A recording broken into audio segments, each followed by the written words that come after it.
Welcome to the Audacious Living Podcast, hosted by my man, Audley Stevenson, the Odd Man.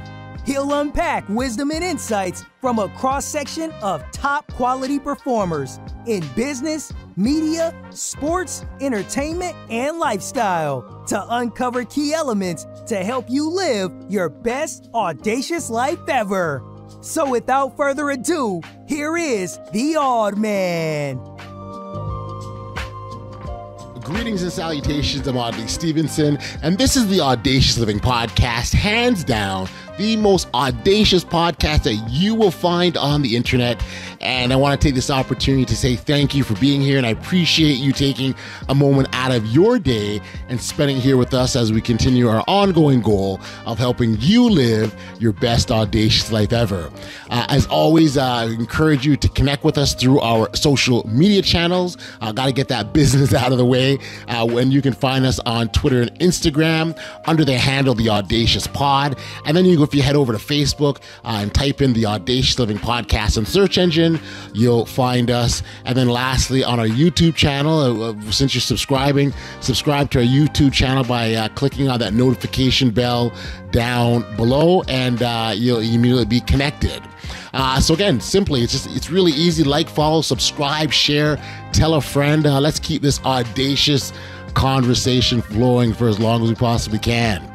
Now, on this episode of the podcast, we'll be talking about the importance of following that thing that drives you. And I know many of you know exactly what I'm talking about. We all get that silent nudge inside of us from time to time, and it encourages us to make a change or move. Sometimes that change is entirely different because it's going in a vastly different direction that we didn't plan for or we didn't even see coming. And that's where it gets tricky, because we now are in a situation where we have to take this blind leap of faith and trust that that jump that we're taking, that it's in the right direction that's best for us. Even if it goes against what you thought, believed, or hoped for yourself, you just have to trust. And again, take that leap of faith. My good friend Nadine Liverpool is on the podcast, and she can tell you all about this. As you know, she was once in a situation where she was really forced to make a decision. And in this instance, she left a promising and successful career as a sports media broadcaster and decided to make the move over into the digital marketing space. Now, it's a field that she had an interest in. In fact, she dabbled in her past, if you will. So it wasn't that huge of a jump, but considering how much time, energy, and effort she put into being a sports broadcaster in a number of years, it certainly can get a bit tricky. And, this is what goes back to what we see for ourselves. And in this instance, she got a calling and she followed it. And that's so key. There's so many great lessons to be learned from Nadine's story, and I'm going to let you hear it all from her because I don't want to take away from the lessons that she'll impart by revealing more of her story. So I'm going to take this opportunity to stop talking, slide over to the side, and give you a chance to hear from my good friend Nadine Liverpool on following that thing that drives you. Enjoy. I just kind of like to talk. So if that's okay with you, I want to just talk. Yeah, I'm totally just go with it. Let's just go with it. So Nadine, it's so good to have you sitting here with me on the Audacious podcast. It only makes sense because you are so audacious. So thank you for being here. Thanks. I'm so excited to be here and chat with you. Yes. And it's funny, we talked before we hit the record button. This seems like a conversation that probably felt like it should have happened a long time ago, right? Right. Do you remember the first time I met you? I think it was at a basketball tournament, and yes, you correct. And I know what you did to me. If I recall correctly, I bombed your demo. Yes. But not my demo. No, okay. You were doing a hit. Totally bombed my stand-up. That's right. And I think you used it as part of your demo later on. I remember seeing that and laughing. Yes, and I did add it where you walking in where I'm full midway in my stand-up. And I'm Yes. Who's Yeah. this guy? What Yeah. is he doing? I just wanted to be a part of what the aura that you were bringing. So there we go. And I'm glad I made the cut. So thank you. You're welcome. And so yeah, so that was the first time. But it's like as I was saying before, I feel like I've watched you long before that because back when you were sitting at your mom's kitchen table making YouTube videos. My goodness. Yes. Oh my gosh. Yes. That was like way back then, like over a decade ago. So let's start there because clearly at that point in time, the dream or the desire, the goal was to get into sports broadcasting or sports media in some capacity, and that was, I'm fair to say, that was your starting point, right? And then you moved on from there. Yeah, actually, like I would say that wasn't my first starting point. I would say it's my first starting point in terms of like making actual video content. Right. So like in terms of like where my sports media background actually started, it actually started when I was in school in the States at UAB, University of Alabama, Birmingham. Yep. So I played soccer and I was on athletic scholarship. And my junior year, I would say, of college, I used to watch so much like sports media. So this is back in the day when First Take had like Skip Bayless and Jamel Hill and Dana Jacobson. Like I'm going back with right? Yeah. And I was like so obsessed. And the one thing that really got me excited and was like, I think I want to pursue this was seeing Jamel Hill. Yeah. And it was the fact that like, it wasn't just Jamel Hill being a Black female, but it was Jamel Hill being a Black female, giving her opinion on sport on a national level. And I had never seen that before. It was non-existent. Like, fascinated. It was non-existent. It didn't exist. Right, exactly.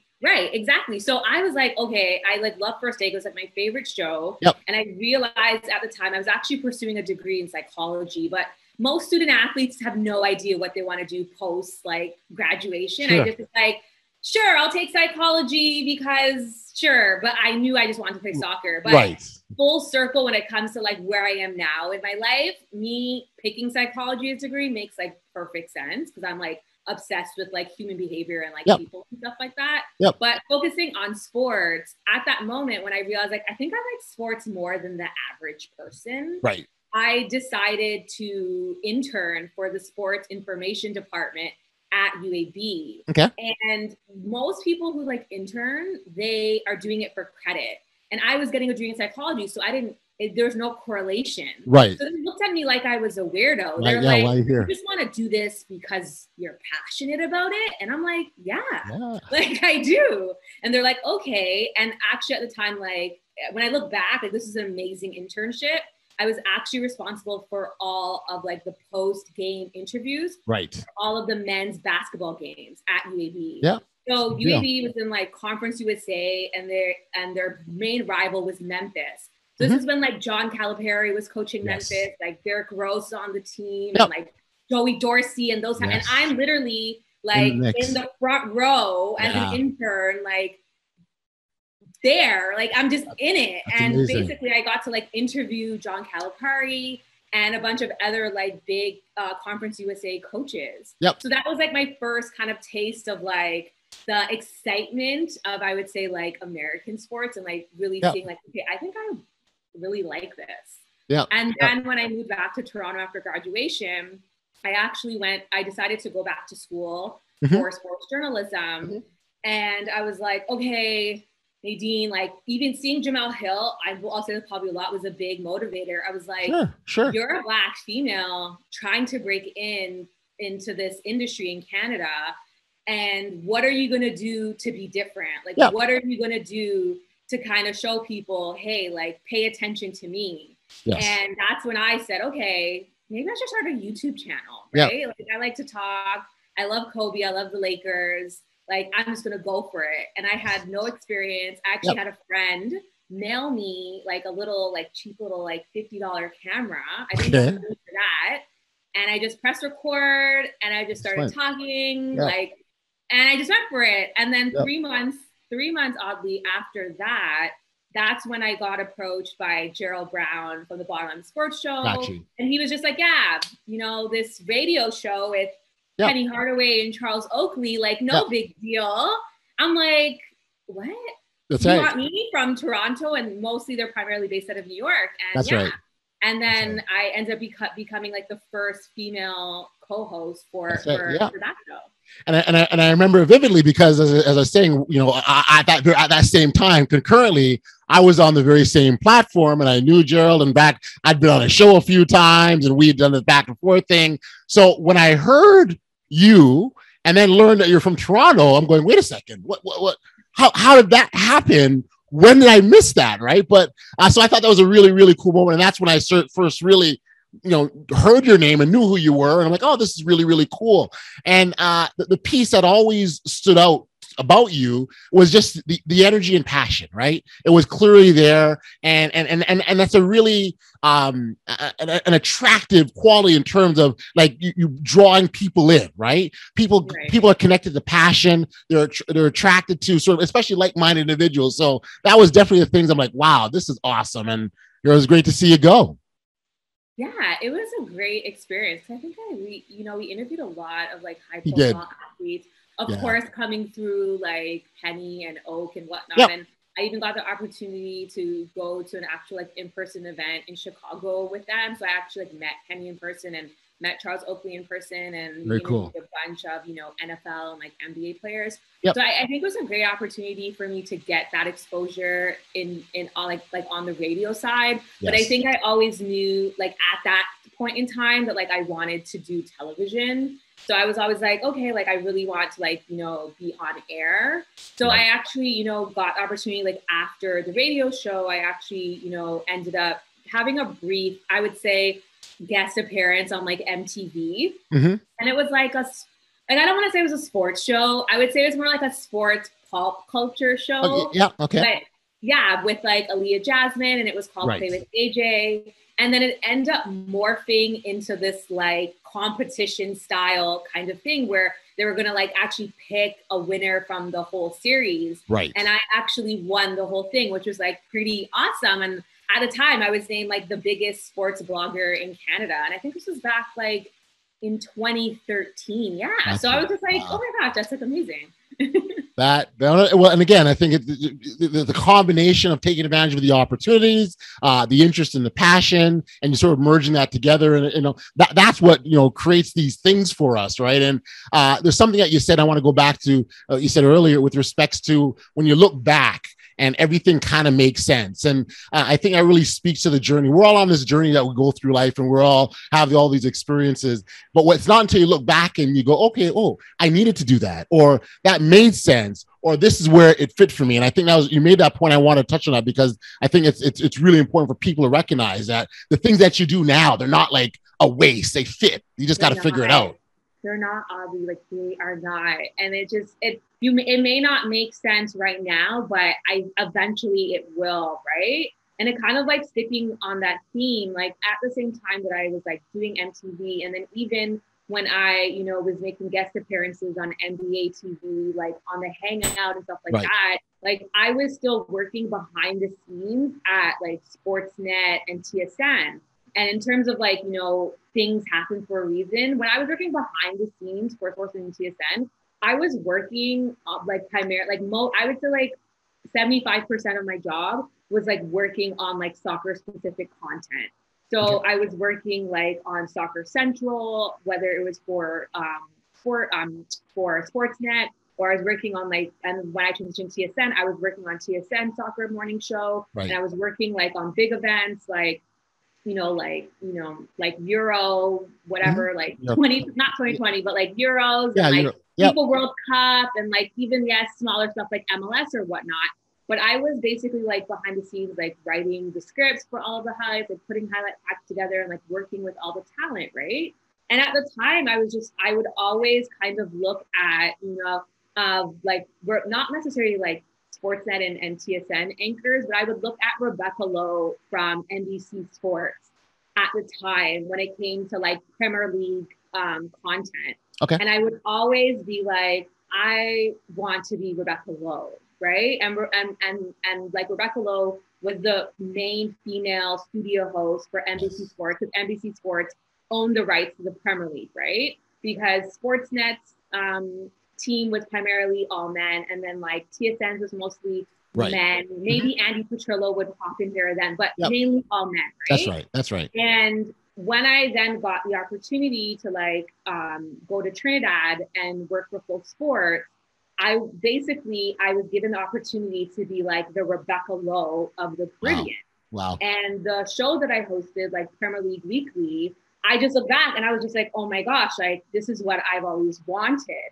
And as much as like a lot of people may know me at the time in Toronto, like doing a lot of basketball content, like I'm not a basketball player, guys. Like as much as I know my ball, like I don't know my ball the way, you know, a player would. Parker will know, can like break down film or any of that. You get what I'm saying? Understood. Like, yeah, right. So I always felt like being in Canada, I was kind of forced into that box. Like I had to be the basketball girl, to be honest, because I'm Black and that's comfortable and we're used to that. But I was always like, but I played soccer at a really high level. I got a full scholarship. Like I never played pro, but I played on the junior national team. Look, I still wear my conference ring. I don't know if you can see it. Like I'm a soccer girl. And I always felt in Canada, they didn't really care. They're like, okay, so what? Like we're okay with you being on air for basketball, but soccer, like are very conservative, like British type of audience. Understood. I don't think they would have embraced me. Got you.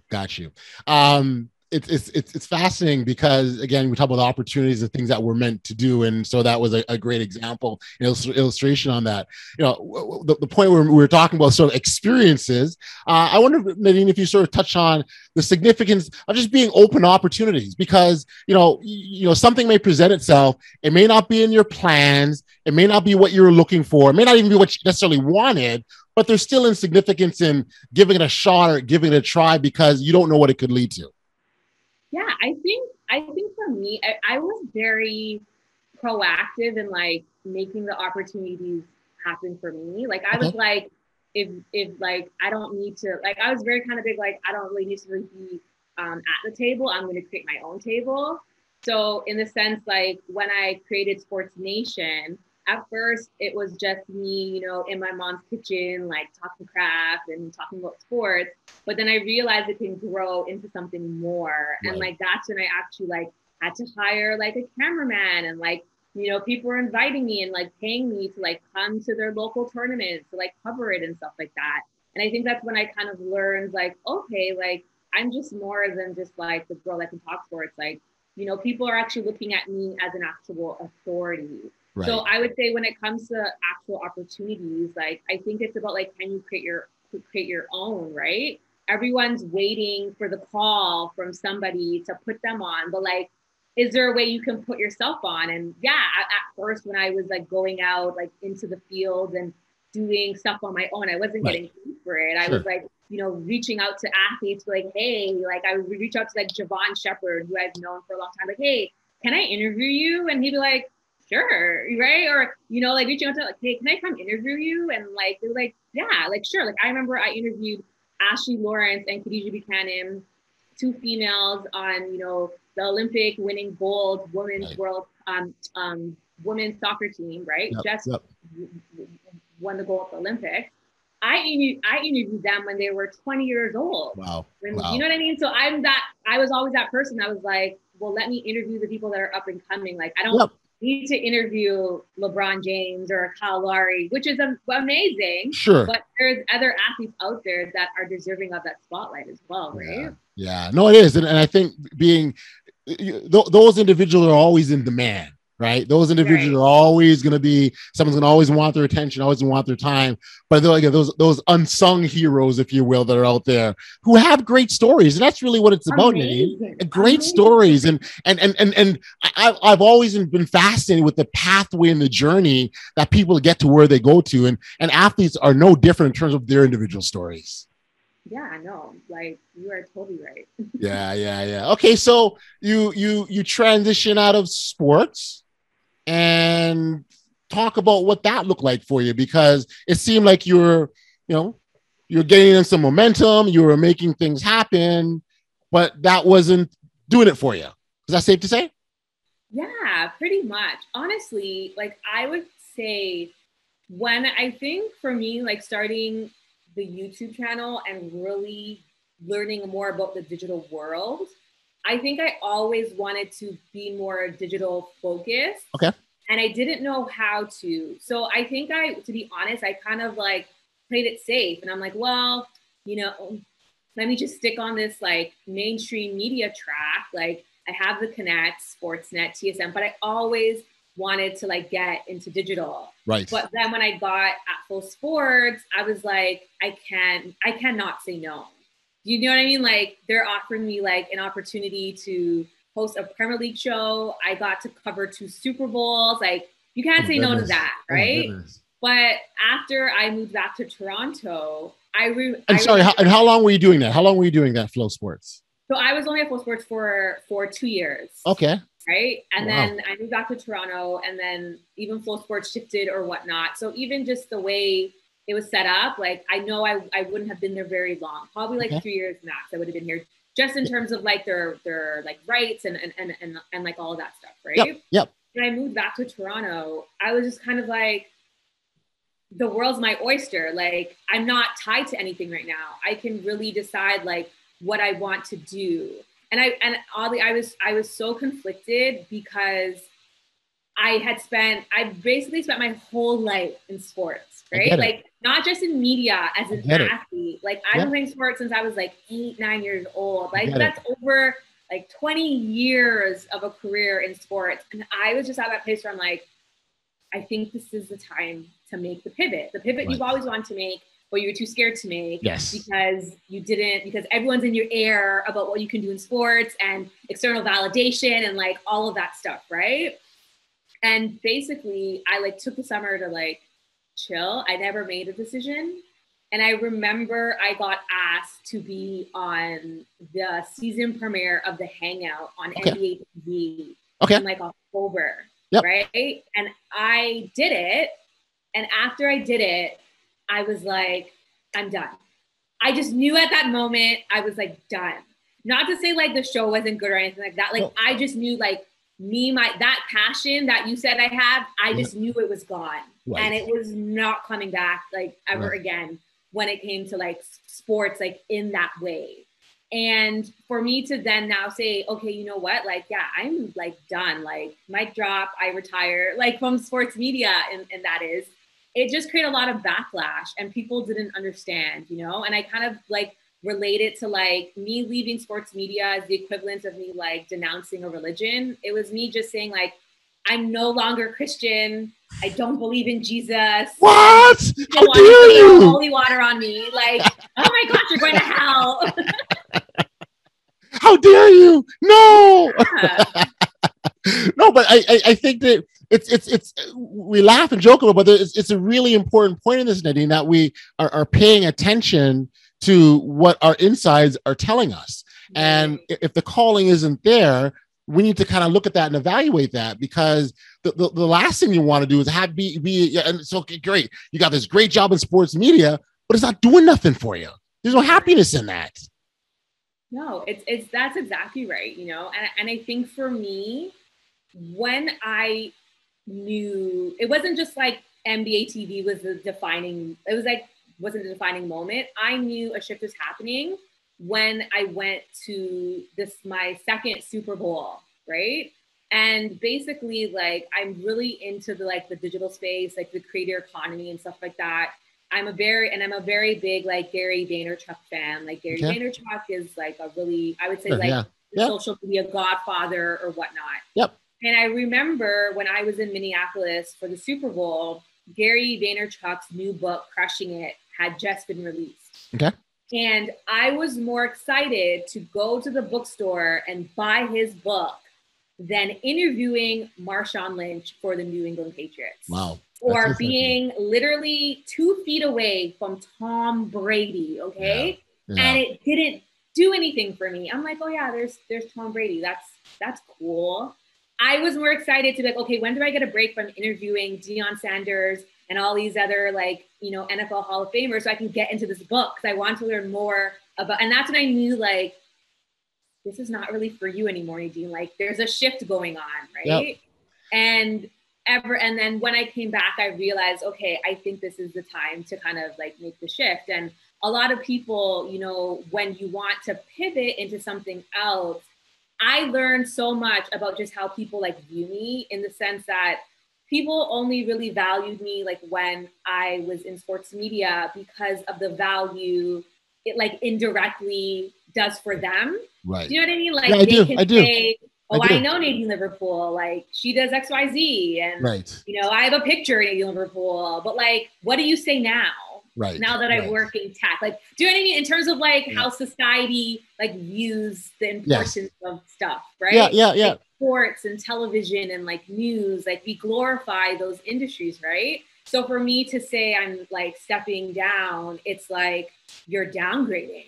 And I'm like, no, I'm upgrading, right? But most people don't see it that way. That's right. Well, and again, it's what you're passionate about, what you're excited about, what our hearts desire, right? Our hearts has a way of calling us and directing us where to go. And again, if the passion isn't there, then the pivot has to happen. The question I want to ask, though, is as you're kind of going through that process and figuring out, were you afraid to make the shift or change, or were there any fears at all? Yeah, most definitely, right? Especially, as I said, I've spent over 20 years in sports, so it's kind of like what I've known. But I kind of went through like a spiritual journey, and I would say, and kind of like my own little awakening in these last few years, like being separated from sports media. And when I look at deep dive in my life, I realized that like, I don't know if I even wanted to be involved in sports. Like to give you some context, like my dad put me in it, right? And I look back and my dad was vicariously living through me, right? Since I was a young age. It was like me making it was like him making it. And when I look back, I'm like, well, who was like little Nadine before daddy told you how to be a soccer star? Who was little Nadine before mommy told you had to be a TV star? So something you may not know about me is that my mom had me doing like being extra in movies and stuff like that as well when I was a kid. Wow. So the whole television sports thing, my parents like put that into me. Who was I before all of that? And I was like, I was a nerd, and I still am a nerd. Like the books you see there, like I used to read books all the time. I was so into technology. Yep. I'm like, that's who my like inner child really is. Right. So I look back and I'm like, well, in some ways, I feel like me pursuing this, I will never say I regret sports because it's done so much for my life. Sure. But I think a part of it, I think I suppressed who I really was in order to be this thing who my dad wanted me to be. And I felt, and after Flow and like being on hosting a Premier League show, which was like my dream job, I kind of felt like, hey dad, like I did it. Right. Like what more do I need to do? Right. And to give you some more context, my dad actually passed. Right. So even when I was at Full Sports, my dad passed in 2012. But after that, I kind of felt like, what more? There's nothing more for me to do. Right. Like, yes, maybe, okay, working for ESPN or something would be like a great accomplishment, but I just felt like I've done everything. Right. You know? And there's the whole satisfaction piece too, right? Like if it's not there, and it sounds like you're really living your parents' dreams and not your own because you hadn't had an opportunity to figure out what your dreams were. Right. And I think that's what I did the past few years. It's like, well, Nadine, like, what do you like? Right. And can you do that introspection without any outside voices? Right. Because you know, when you talk to people who have their own bubbles and their own limiting beliefs and their own perspectives, it's going to mess up what you have in your head for your vision for your life. So I think that was really important for me to like not really ask anyone their opinion of what I wanted to do with my life. It was like, I'm making it for myself. And I'm like really, really happy with the decision I made. And you know, what's crazy about that is these people that are coming, sometimes and a lot of them, they really want the best for you. And, you know, and not all, right? Yes and no. Yeah. Well, some do. There are some, not all, right? Yeah, Some yeah. do. They really are looking out for you, but it's a projection of their own fears, their own maybe mistakes, their own personal setbacks, their own failed dreams, maybe that they're projecting and telling you, no, no, no, Nadine, you can't do that because it's not going to work. And really, it's not going to work. It didn't work for you, but that doesn't mean that I can't make it work. Right. I think there's a quote that it was kind of like, it's go perfect for this, where it's kind of like someone's floor or like someone's, I don't know, like someone's floor could be your ceiling or something. I can't remember the quote, but it's like basically saying like someone's vision for you could be like so small because that's how small the vision they have for themselves, right? Gotcha. And that whole like projection, and I did not know anything about that a few years ago, oddly. So like, you know, and now when I look back, I'm like, oh my gosh, like I see it everywhere. I go through it a lot where I see so many people are trying to project their limiting beliefs onto me, and I try really hard like not to get offended and like not to get triggered, but I just know like what's for you is for you and what's for me is for me, right? Yeah, exactly.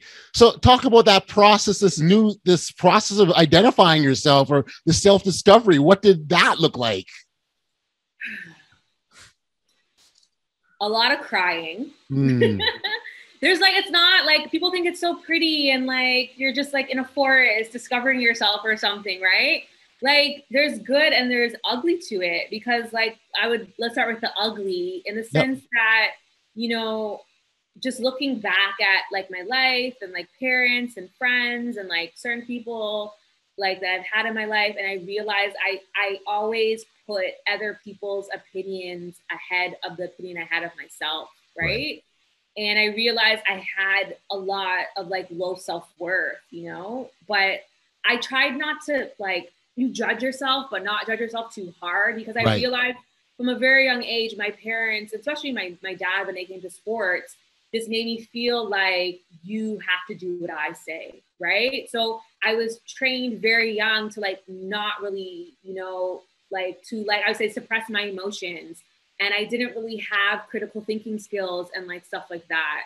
So now that I'm a bit older, a little bit more wiser, and I'm now like reading a lot more books, right? Like I replaced watching sports and that consumerism with like reading like self-development books, but reading books that I know would really help me with like, you know, my recovery and kind of like with my journey. So that really helped me a lot, I would say, for sure. And one thing, and again, you wonderful job. You're on social media in terms of just being you and being real. And it's funny, you know, when I was wanting to sit down and talk with you, the thing authenticity is the first thing that came to mind. You said to me, "What do you want to talk about?" I'm like, authenticity has got to be, because you're very real, and part of your realness is you're very open about your experiences, whether you know good or bad, or perceived good or bad. Like I mean, it's what you've gone through, and so I want to sort of talk about the importance of just being real about who you are and sharing that when you share that.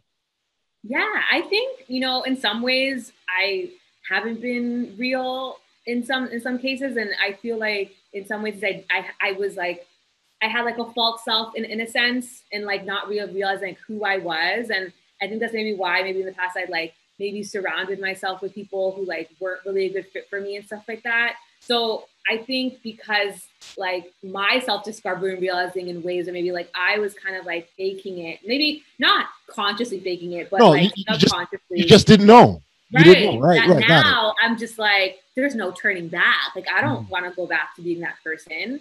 And I think that's another reason why I decided to kind of like pivot away from sports media going into tech. I was like, especially working in the Caribbean, like I was like encouraged to be this, my fun, like energetic, kooky self that I am right now, because this is who I really am. Right. And I kind of feel that in this kind of, you know, market in like Canada in particular, like we don't realize that I would say the media market is a lot more conservative than they think they are, right? And me, as you know, I'm saying like my Jamel Hill's like my hero and all that stuff, like I kind of take from her. I always felt like, I don't think who I am will be accepted if I wanted to keep going on in sports media in the Canadian market, right? Just because I'm very opinionated, I'm very outspoken. Remember, I'm a Black girl and all that stuff, right? I'm very aware of that. But I was still like, well, I will never tone down who I am just to be accepted and work in that industry, right? Like no. That is so important. So Nadine, that is such an important point. I'm sorry to cut you off, but it really is because we can't limit ourselves. We can't not be who we are. And I really believe that if we're being and putting our best selves forward and being that person we're supposed to be, then we're benefiting everyone else. So people need to see us for who we truly are. Exactly. And I'll tell you this quote not a quote, but something that a sportscaster told me has always stuck with me. Okay. This was like my first year as an intern. I was working for like two of the biggest sportscasters at the time in Canada. And one of them told me, I won't say his name or anything. He told me working in sports media is 50% of who you are and 50% of who the network wants you to be. Now, this is a white male telling me this. Wow. So I said to him, so what's the percentage for a Black female? 10% myself, 90% the network. If it's 50-50 for you, it's obviously the percentage is not the same for me. And he just laughed and he was just like, oh, don't. But I'm like, honestly, right? But that has always stuck with me throughout my whole career. So when I came back and I was like, hey, what do you want to do, Nadine? And I was just like, and I would watch some of the programming and I'm like, it's still the same. It's like, Nadine, like you are, and the thing too is, Ollie, remember, like I have been in the Caribbean. I have an audience in the Caribbean. I've gone to school in the States. I know I have an audience in the States, and being online, your audience is global. Yes. Right. And that's the biggest thing about digital that I love. Right. Yes. Mainstream media is great and awesome within Canada, but that's just Canada. Yes. Right? Like, let's think bigger. Yes. Right? With the like this interview, anybody can see this. Someone from Australia can see it. Someone from India can see it. That's right. You know what I'm saying? Absolutely. So for me to come back and be like, okay, I built this huge, like kind of like community or audience or fans in the Caribbean, and I have that in the States as well. And I even have interest from why would I come to just limit myself to national television? And I know that may sound, I feel like I sound very like snobby, but I'm not. I'm just looking at it as like, there's things, people don't realize that in 2021, like mainstream media isn't the end all be all. Correct. Right? Correct. And things have changed. Things have changed. You can build your brand online and do way bigger things than you can ever do from a television standpoint. Again, no knock against people who work in television. I just want to say that. You're like, oh, you hating? I'm not hating, but I'm just saying, like, there's bigger things that you can do if you're willing to build it yourself. Got it. No, it makes perfect sense. And you're absolutely right. You know, we are in a totally different era in terms of reach and the impact that we can have individually. And you're right. I've had people from Australia hit me up and, hey, I like your show. And so you're absolutely right. The opportunity is there. And I just think it's wonderful because, again, that reach, if you're that individual that wants to make a difference, that wants to make an impact, man, you're excited at the possibilities, right? So I get it loud and clear. Absolutely. Yeah. And like, I would say like, and even like for right now, like I work primarily like in the tech industry, right? So the company I work for is called Jobber. Okay. So Jobber actually sells like, I would say like customer management software for entrepreneurs or like small in the small home service business space, right? Okay. So in terms of like the tech ecosystem in Canada, like some of the biggest, like I would say like tech companies that people know of are like Shopify when it comes to like e-commerce, or even like Wealthsimple when it comes to like fintech. And like Jobber is actually like I would say like an award-winning, like one of the fastest growing startups right now in Canada. And they're actually like based out of Edmonton. And what I love about them too is that like the way that I think big, like they think big too. And Amazing. they have customers like all over the world. So I think that's awesome that like, yes, I am like here, like, yes, in Canada, like in, you know, Ontario, but I'm working for a company that's just not known on a national level, but it's known on a global level. Yeah, that's amazing. Do you remember when the kind of light bulb went off? You're like, oh my gosh, this is a space I need to be in. Do you remember that moment? I knew that when I was still in sports media. Amazing. So, okay. Quickly go back. So I remember when I was working at Sportsnet, I was trying to figure out how to get into digital, right? I was mainly working in television, like newsroom, stuff like that. And I was like, okay, I really want to focus on getting into digital because I did digital stuff when I was working at the Score beforehand. And basically I was willing at the time, it was like 2014-ish, I was willing to leave sports media to get into tech. Like that's how passionate about it was. This is what, like, this is 7 years ago, if you're watching this in 2021, right? And I had a friend who worked for a company called Eloqua, and Eloqua is like a big like B2B SaaS company, and they basically sell like marketing automation software and whatnot. And I was trying to get into there, but I didn't have like any on paper marketing experience, right. Even though I was building Sports Nation for 4 years, right? Like I knew how to do social media. I knew how to build websites, but you know how corporate is. They need to know what you got on paper. Yeah. Right. So at the time I actually I was like, okay, I'm going to play this game. I actually went back to U of T, like University of Toronto. And I took classes in digital marketing management while I was still working at Sportsnet. I did it even when I was at TSN, and I was still doing Sports Nation, just so I can start getting things on paper so I can work in tech. But because I kept getting kind of like, I would say, poached.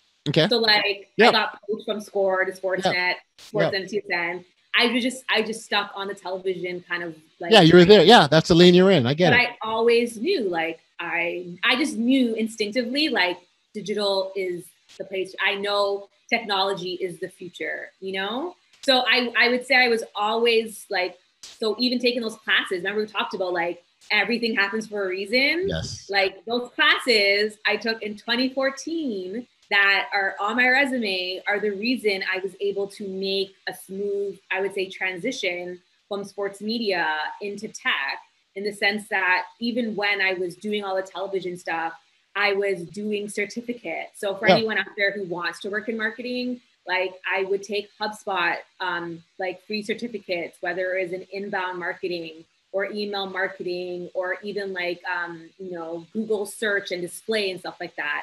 I would do the free certificates to always have that, I would say, like in my back pocket. Yes. So when I was ready to make that switch, it wasn't like I had to go back to school and do another 4-year degree in order to get in, right?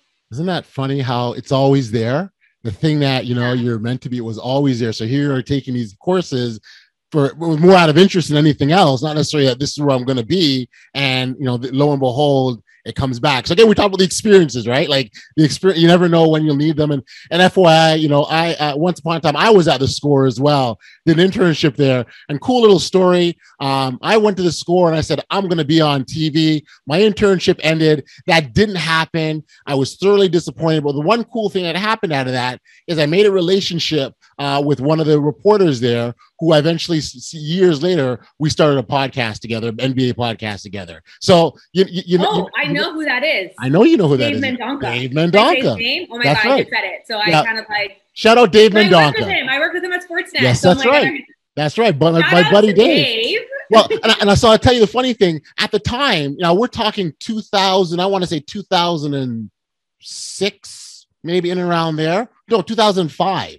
I was there, and the Raptors weren't great. No one was. There weren't a whole lot of basketball fans. I, in fact, was a Knicks fan, and so was Dave, and that's how we made the initial connection. No, we're talking Patrick Ewing Knicks. Patrick Ewing Knicks. Ewing Knicks. Okay, all right, okay.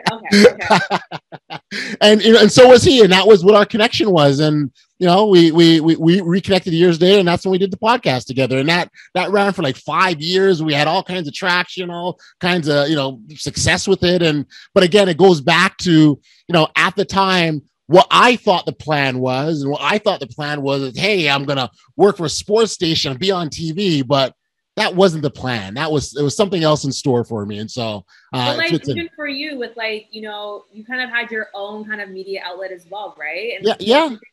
If you went the traditional route, you wouldn't be doing the things that you're doing now at all. That's right. That's exactly it. And so you go back. There's a saying. I'm gonna mess up the saying, but it's something to the effect that when you live life like. I'm gonna mess it up. I always mess it up. I'm gonna mess this up. It's okay. Life. When you live it forward, it's a science. But when you look back, it's an art. Right. So, I never heard that before. Yeah. Like, so you're going and you're just doing one thing after the next, and this is what you should be doing. But then when you look back, you're like, okay, it all makes sense now. And that's how it pieces together. And so similar to what we've been talking about here is that, you do things in the moment because, maybe that the opportunity was there. Maybe you didn't know why you accepted it, but it led to something else, but you just didn't see it in that time. Yeah, no, exactly. So, right. Awesome. Well, again, that's all about, not begging to be on someone's table. Build your own table. Yeah. And then once you build your own table and it blows up, then they'll probably ask you to come to their table. Yeah. But but it's because even if you choose to go to their table, it's not because you need to, you have options, right? Yeah, and I think that's so powerful. And sometimes you don't always know those options are there. And I think that's the thing. We just think, well, this is how it's supposed to be. And I'm supposed to get this degree. I'm supposed to go to this school. I'm supposed to do this. I'm supposed to start in the mailroom. I'm supposed to, you think these are all the things. Government job. Yeah, I'm supposed to do all these things when not necessarily realizing that, sure, that is one way. And maybe that's someone else's way, but it doesn't have to be your way. Exactly. So that's amazing. I want to touch on the theme of authenticity because that's what I said I want to talk to you about. And we kind of sort of elaborate on that, but in terms of specifically in the digital space, because that's where your flag is. Shirt, though. I'm all sweaty and stuff. It's all on the thing. Okay. I didn't even see it. Okay, I have undershirt on. I'm gonna take this off. I'm not getting naked for your fans, just so they know. I'm hot. I hear you. No, the weather here in Ontario, it's extremely humid. We're in a heat advisory, right? Okay. So that's I have an undershirt, guys. This is not soft porn, I promise. Okay. There we go. Is that okay? Awesome. Is that okay? Sorry. I have to represent myself still, and I got all these sweat stains and stuff. I hear you. But again, this is just you being real, right? You being authentic. You're just being yourself, right? Okay. There we go. Yes. That's funny. But I wanted to sort of talk about the significance of authenticity in the digital space, right? That's where you now, you butter your bread, so to speak. That's where you hang out, and that's what you teach. You got all kinds of, great tips and helpful things that you share with people online. But let's start with authenticity in the digital space. Yeah, I think one of the reasons why I love the digital space is because it actually allows you to have the space to be authentic, right? And especially when it comes, I would say, from the business side, if you're, a content creator or someone who wants to be an influencer, or if you want to even start a small business, right? In order to kind of attract people to your brand, whether that's a consumer or even an actual potential partner, they need you to be authentic. People do business with people.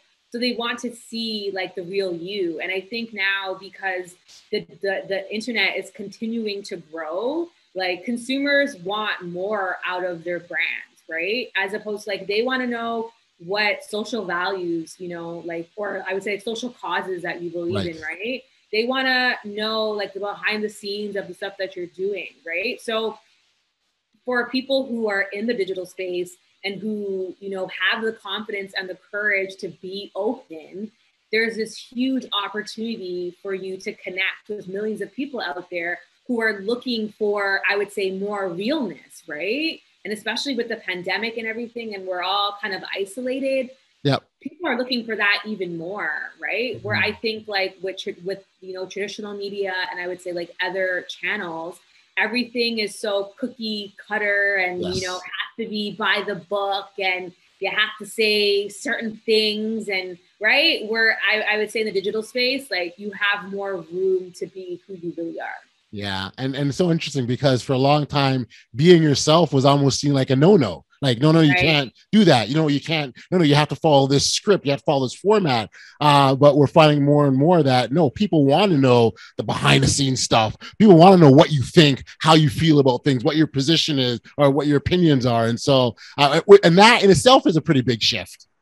No, yeah, like for sure. Right. And I, yeah, you are totally right. And I think that a lot of times, like in the traditional, I would say like space as well, a lot of people are willing to self-abandon who they are just to be in that space. So we're talking about like, I wasn't willing to change who I am just to be in. There are a lot of people who are, and like no judgment again towards that because I understand how competitive it is. And I understand from a societal standpoint how much society, looks up to people who work in traditional media and like mainstream media and stuff like that, right?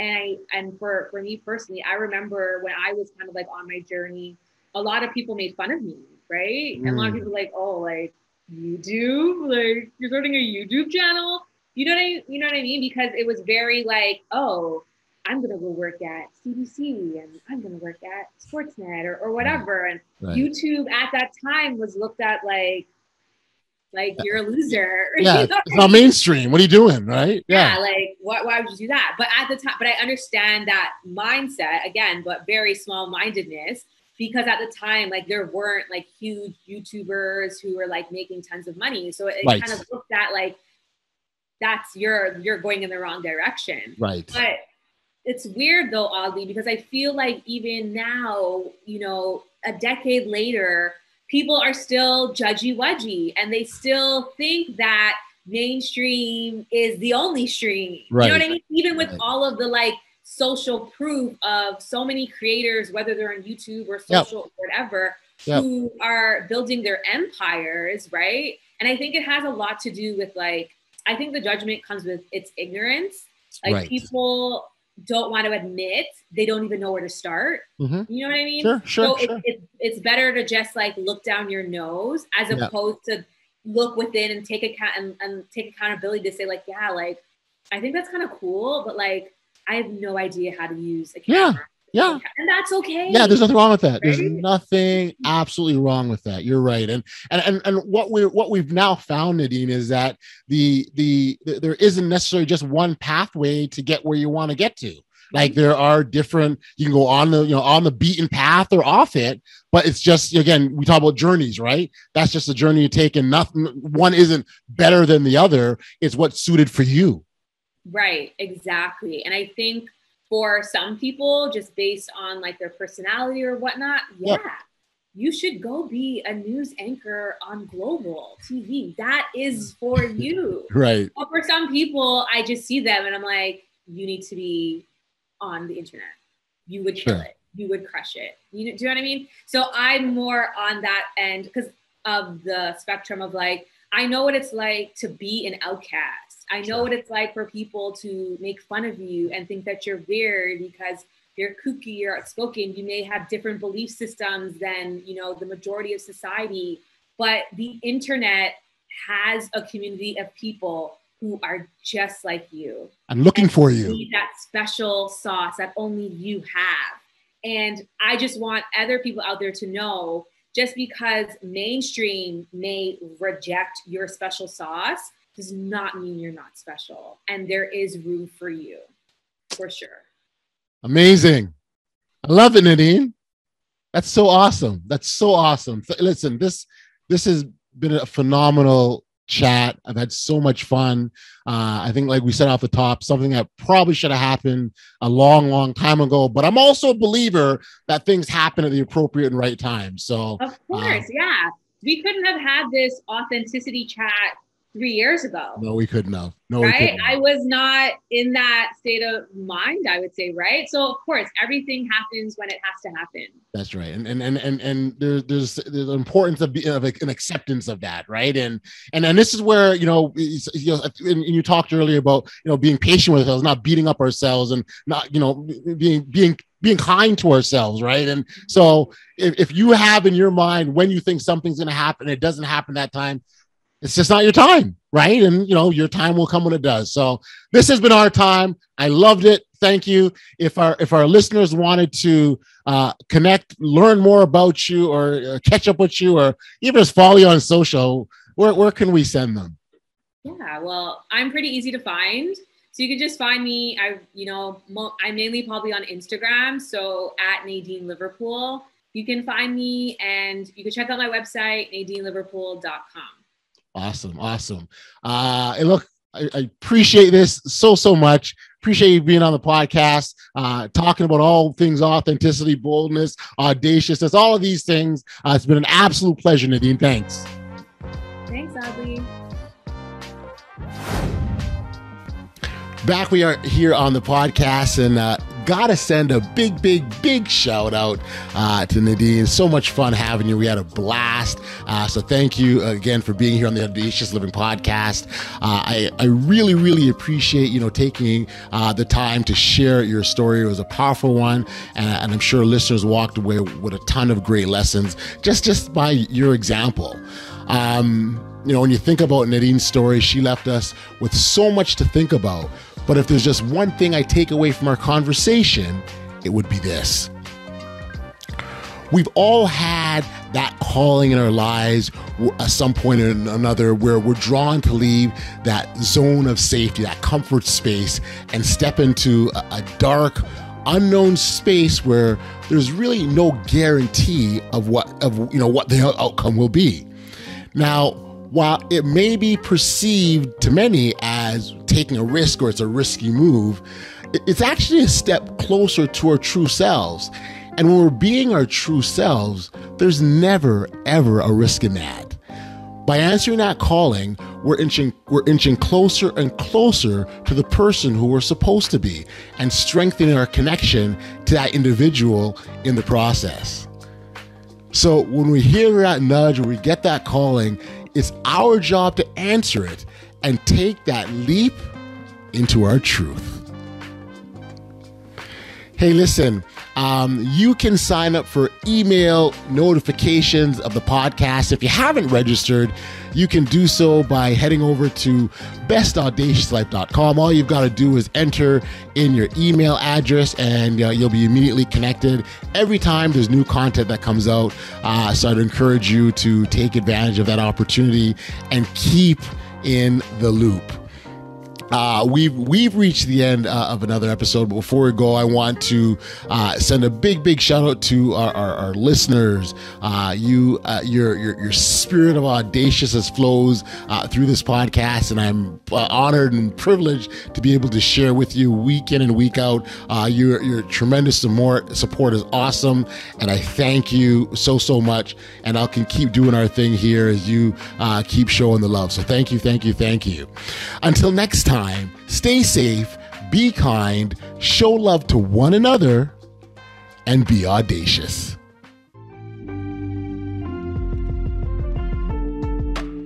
You've been listening to the Audacious Living Podcast, hosted by Audacious Stevenson. If you enjoyed what you heard, be sure to like, subscribe, and share. Until next time, be audacious.